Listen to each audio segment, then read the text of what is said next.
Des cendres de guerre sans fin. L'humanité tendit la main vers les étoiles.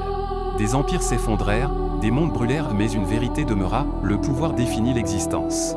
Et ainsi, ils créèrent une machine pour dominer les cieux eux-mêmes. La docteure Léla Marquez atteignit la frontière de la création, l'anneau du Titan.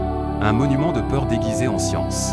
Là, dans le silence du vide, elle allait devenir le témoin du rêve le plus dangereux de l'humanité. Tandis que les dirigeants débattaient de la paix, leurs généraux préparaient la destruction. Dans toutes les colonies résonnaient les protestations, arrêtez l'arme du trou noir. Mais les ordres étaient déjà scellés. Au cœur de l'anneau pulsait une sphère de gravité condensée, imprégnée d'une puissance brute.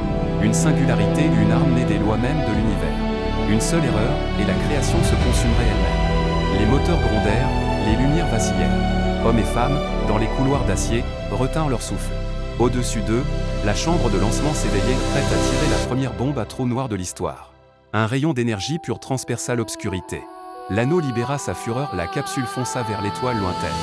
Pendant un instant, il sembla que l'univers tout entier tremblait. Le rayon frappa l'étoile, et le ciel s'embrasa. Un soleil mourant devint une arme d'anéantissement.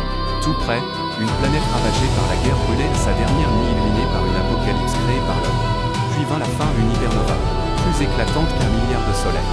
La lumière dévora les ténèbres. La matière se dissout en vagues de feu. En 10 secondes, un système stellaire cessa d'exister. Quand la lumière s'éteignit, le silence revint. Du cœur de la tempête, la gravité prit forme d'un trou noir nouveau-né, se nourrissant des restes de son créateur. La machine avait prouvé sa puissance. Et l'humanité, son arrogance. Ce n'était pas une victoire.